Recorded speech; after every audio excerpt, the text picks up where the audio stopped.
আমি নিজেও খাই পোলট্রি মুরগি, খাইতে আমার কোনো প্রকারই লাগে না, নিজ সাথে লালন পালন করি, খাইতে আমার কোনো অনীহা থাকে না। ওরা যে নর্মালি খাদ্যটা, এই খাদ্যটাই ওনারা দেন সবসময়, এবং আমরা ওই ধরনের কোনো খাবার মিশাই না। আমার পেট খারাপ হলো, পেট খারাপের জন্য কি আমি ওষুধ খাই না? আমার সমস্যার জন্য, যে কোনো রোগ ব্যাধির জন্য তো সবারই চিকিৎসা আছে, পশু পাখিরও আছে, সেই ক্ষেত্রে ওরাও তাই করে। এখন তো আমার 7 নম্বর চালান কিছুটা হলেও অভিজ্ঞতা হয়েছে। প্রথম চালানে আমার ব্যাপকভাবে সহযোগিতা করছে, ফোন করলে উনি আসছেন, প্লাস আমি ভিডিও দিয়ে দিতাম, ভিডিও দিয়ে পরামর্শ দিত যে হ্যাঁ এইভাবে আপনি ট্রিটমেন্ট নেন। আমি লাভবান হয়েছি তাতে। আমি আমার অভিজ্ঞতা থেকে বলবো 6 চালান যে গেছে, তার মধ্যে একটা চালান আমার হয়তো খুব একটা লাভ হয় নাই বরাবর, বাকি চালানগুলো এভারেজ পারহ্যাপস 25,000 এরকম।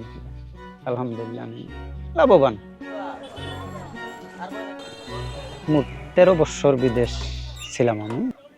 এসে বিয়ে শাদী করি, বিয়ে শাদীর পর ব্যবসা বাণিজ্যের সঙ্গে সম্পৃক্ত, রড সিমেন্ট অ্যান্ড স্যানিটেশন। ভালোই ছিল আলহামদুলিল্লাহ, কিন্তু ইদানিং ব্যবসা খুব মন্দা, যার জন্যই সাপোর্টিং হিসাবে কাজী ফার্মের সঙ্গে আমি সম্পৃক্ত হই।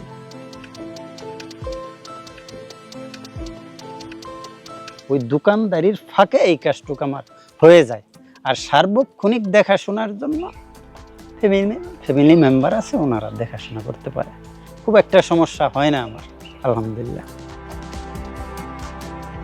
900 মুরগি তো, এখানে জায়গার সংকুলান আছে, তারপরে আমি চেষ্টা করব 1500 মুরগির একটা শিফট করার জন্য, 1300 থেকে 1500 এটা বৃদ্ধি করার পরিকল্পনা আছে, এটা পর্যায়ক্রম।